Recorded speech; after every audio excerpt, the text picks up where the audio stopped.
आज अमेरिका में किसकी सरकार, इस सवाल को लगातार हम तलाश रहे हैं। आपको रुझानों और नतीजों की पल पल की जानकारी भी दे रहे हैं। बड़ी खबर यह आ रही है कि अभी जो बाइडन 131 इलेक्टोरल वोट के साथ ट्रंप पर बढ़त बनाए हुए हैं, लेकिन इस बढ़त को कम किया है ट्रंप ने। पहले वो 92 सीटों पर थे, अब 98 पर आ गए हैं। तो कुल मिलाकर 134 सीटें या 34 इलेक्टोरल वोट की बढ़त बनाए हुए हैं जो बाइडन। लेकिन यह बड़ी खबर नहीं है। बड़ी खबर क्या? बड़ी खबर यह है कि जो हम स्विंग स्टेट्स की बात कर रहे थे, बाइडन अभी बढ़त बनाए हुए हैं, लेकिन स्विंग स्टेट्स में जहां पर जो बाइडन अच्छा करते दिख रहे थे, अब खेल थोड़ा पलट हो गया है। फ्लोरिडा, जॉर्जिया, मिशिगन में तो ट्रंप ने बढ़त बनाई हुई थी, लेकिन अब ओहायो, पेंसिल्वेनिया और टेक्सास में भी ट्रंप ने बढ़त बना ली है। अब सिर्फ नॉर्थ कैरोलिना में बढ़त थोड़ी सी, मामूली सी बढ़त है।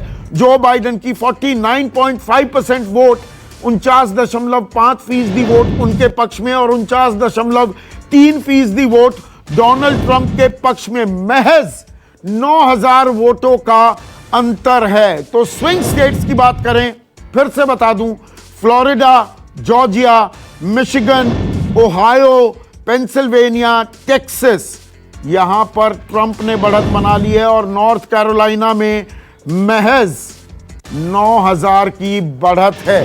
तो मनीष, ये बड़ी खबर आ रही है। अब स्विंग स्टेट्स स्विंग कर रहे हैं डोनाल्ड ट्रंप के फेवर में। तो यहाँ पे दो चीज है, एक तो स्विंग स्टेट है, दूसरा battle ground state. Battle ground state यानी वो तकरीबन पता लोगों को अंदाजा होता है कि ये स्टेट किसके पास चली जाएगी। जैसे टेक्सास है, टेक्सास पता है कि वो रिपब्लिकन के पास ही जाएगी। स्विंग स्टेट है, वो स्टेट होती है जो कभी डेमोक्रेट के पास होती है, कभी रिपब्लिकन के पास होती है। जैसे ओहायो है, सो ओहायो एंड पेंसिल्वेनिया बहुत पेंसिल्वेनिया का जो अंदाजा जब आप बता रहे हो कि अभी डोनाल्ड ट्रंप लीड कर रहा है, ये आइडिया है नहीं कि कितने परसेंट अभी तक वोट काउंटिंग हुई, बट अगर वो लीड कर रहे हैं, काउंटिंग हुई है, पर इसमें इलेक्टोरल बैलेट, जो पोस्टल बैलेट है, वो नहीं है और फर्क है लगभग 1.25% का। तो मतलब ये अभी भी पूरा ओपन ये है, कॉन्टेस्ट है, कोई भी प्रेसिडेंट बन सकता है। पेंसिल्वेनिया में देखिए, बिल्कुल बिल्कुल, हाँ, कि पेंसिल्वेनिया में बल्कि आप कुछ पूछना भी चाह रहे थे मनीष से। हाँ, पेंसिल्वेनिया में देखिए डिफरेंस कितना घटाया है ट्रंप ने। हम अब से 1 घंटे पहले जब बात कर रहे थे तो करीब 70% का फासला था दोनों के बीच में, लेकिन अब वो फासला घटते घटते पहले बराबर पर हुआ और अब ट्रंप लीड करने लग गए हैं। और अगर कन्विंसिंगली हम कहें कि कोई एक राज्य स्विंग स्टेट्स में बाइडन की तरफ गया है तो वो केवल मिनेसोटा है, जिसमें कि वो दिखाई पड़ते हैं लीड करते हुए, वरना सभी राज्य करीब करीब। अब एक और बड़ी खबर आ रही है, अभी तक हमने एरिजोना का जिक्र नहीं किया है। एम्बेसडर अशोक सज्जनहार, 11 इलेक्टोरल वोट्स हैं एरिजोना का, यकायक अभी आंकड़ा आया है। 60% वहां पर काउंटिंग हो चुकी है और 55.9, लगभग 56% वोट शेयर बाइडन। ट्रंप 43%, 42.9%। तो ये मोटा मोटा लगभग 13% का अंतर है एरिजोना में। ये भी एक स्विंग स्टेट है। जी बिल्कुल, आप ठीक कह रहे हैं संदीप, ये भी एक स्विंग स्टेट है। अगर आप मुझे इजाजत दें, मैं इसी के बारे में थोड़ा सा कहना चाहूंगा। बिल्कुल, प्लीज। देखिए अभी तक जो बाइडन जीते हैं वो केवल रेड स्टेट्स जीते हैं, तो इसीलिए उनकी बढ़त है इनके ऊपर, ट्रंप के ऊपर। इससे कोई, मेरे विचार से ट्रंप के कैंप को कोई हताश नहीं होना चाहिए। देखिए पहले जब ये मैप बनाया गया था, और आपने भी देखा होगा, हाँ, जो मेरे रेड सामने स्टेट्स कौन सी है जी, रेड स्टेट्स और ब्लू स्टेट्स। तो इसमें कहा गया था जो ब्लू स्टेट्स हैं वो उसमें करीब 203 इलेक्टोरल कॉलेज वोट्स हैं जो कि कंफर्म्ड है बाइडन के लिए, और जो रेड स्टेट्स हैं वो रिपब्लिकन्स के लिए 125 सीटें कंफर्म्ड है। तो इसीलिए ये जो बैटल ग्राउंड स्टेट्स आती हैं, करीब 210 इलेक्टोरल कॉलेज वोट्स, उसमें से ट्रंप को 145 लेने हैं और बाइडन को करीब 70 के आसपास मिल जाए तो वो जीत जाएंगे। तो अभी आपको ये देखना है, जो बाइडन एक भी स्विंग स्टेट को अपनी तरफ ले जाने में समर्थ नहीं हुए हैं। एक और बड़ी खबर आ रही है, बीच में रोक रहा हूं सर और आप ही का कमेंट चाहूंगा। नॉर्थ कैरोलिना में बराबर की टक्कर हो गई है। जो एक ये स्विंग स्टेट बाइडेन के पक्ष में जाता दिख रहा था, अब वहां पर भी बराबर की टक्कर।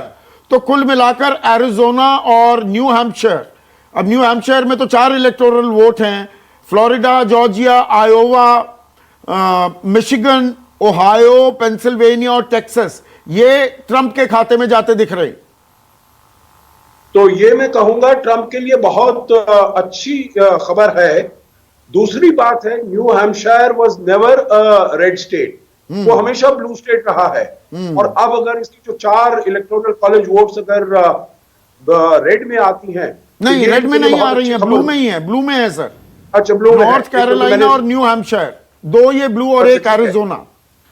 जी, दूसरा देखिए, आपने ये भी कहा था मेरे विचार से, जो मिनेसोटा भी मेरे विचार से कभी भी वो नहीं था, स्विंग स्टेट नहीं था, क्योंकि मिनेसोटा पिछली बार भी 2016 में भी हिलरी क्लिंटन ने लिया था, तो ये ट्रंप ने नहीं लिया था। तो इसीलिए अगर मिनेसोटा बाइडेन के पास जाता है, मेरे विचार से वो हमेशा से ब्लू नहीं, मैं एसोसिएटेड प्रेस के आंकड़े बता रहा हूं। एसोसिएटेड प्रेस स्विंग स्टेट्स में मिनेसोटा को नहीं गिन रहा है। ये बाकी सारे जो जिनका मैं जिक्र कर रहा हूं, उन्हें एसोसिएटेड प्रेस स्विंग स्टेट्स मान रहा है। जी, मेरा भी अंडरस्टैंडिंग यही है, जो मिनेसोटा स्विंग स्टेट में नहीं आना चाहिए, क्योंकि हमेशा से ब्लू स्टेट रहा है। अभी नवादा का रिजल्ट आना बाकी है, उसको भी स्विंग स्टेट में माना है एसोसिएटेड प्रेस ने। देखिए, नवादा को भी क्लिंटन ने जीता था पिछले बारी 2016 में, चाहे वो नवादा हो, मिनेसोटा हो या न्यू हैम्पशायर हो, ये तीनों के तीनों क्लिंटन ने जीते थे, हिलरी क्लिंटन ने। तो इसलिए मैं इनको इसमें नहीं जोड़ना चाहूंगा जो वो स्विंग स्टेट्स हैं, क्योंकि हमेशा से उन्हीं के पास रहे हैं, डेमोक्रेट्स के पास। परंतु यहां पर एरिजोना की जो आप बात कर रहे हैं, जो 11 इलेक्टोरल कॉलेज वोट्स हैं और इसमें वो जा रहे हैं ब्लू की तरफ जा रहे हैं, 70% सर काउंटिंग हो चुकी है, 10% का फासला है जी बाइडेन के पक्ष में। जी, तो जैसे और स्टेट्स के लिए हमने देखा है, शायद आगे चलते हुए ये भी बदल जाए, क्योंकि एरिजोना भी हमेशा रेड कंट्री रही है, रेड टेरिटरी रही है रिपब्लिकन्स के पास। पर 70% सर काउंटिंग हो गई है। 70% काउंटिंग के बाद भी 10% का फासला है, बाइडेन को बढ़त है 10% की। जी, तो फिर उनके लिए, ट्रंप के लिए मुश्किलात इसमें पैदा हो सकती हैं। परंतु फिर भी आगे चलते हुए अगर उनकी और जो स्टेट्स हैं, टेक्सास है, पेंसिल्वेनिया है, विस्कॉन्सिन है, इसमें अगर वो जीत जाते हैं, तो तब उनके लिए कुछ रास्ता बन सकता है 270 में पहुंचने की। सुरेश गोयल साहब, अब ये देखिए, ये कांटे की टक्कर दिख रही है। It is going down to the wire, जो मैंने शुरुआत में ही शब्द इस्तेमाल किया। कानूनी लड़ाई, कानूनी दांवपेच भी खेले जाएंगे, ताल भी ठोकी जाएगी, लेकिन हिंसा की आशंका भी लगातार क्या बढ़ जाती है। पहले आपसे कमेंट चाहूंगा, मनीष से भी इस बात की तस्दीक कराना चाहूंगा। पर सुरेश गोयल साहब, जो वहां पर ब्लैक लाइव्स मैटर और जो पिकेटिंग को भी लेकर बात हो गई, ट्रेलर्स और कैरावान्स लेकर लोग वॉशिंगटन डीसी की तरफ आ रहे हैं और थोड़ा सा उकसाया भी जा रहा है अपने समर्थकों को ट्रंप की ओर से, ये कहने में मुझे गुरेज नहीं है, हिंसा की आशंका भी अब बढ़ जाती है क्या? देखिए, आपने साफ साफ बताया कि ट्रंप की ओर से अपने समर्थकों को थोड़ा सा कहा भी जा रहा है कि अगर उनकी हार होती है या लगता है कि वो हार रहे हैं तो वो आगे आए। और मैं 3-4 दिन पहले एक देख रहा था कि जो गन लॉबी है वो भी ट्रंप के समर्थन में है और तैयारी कर रहे हैं।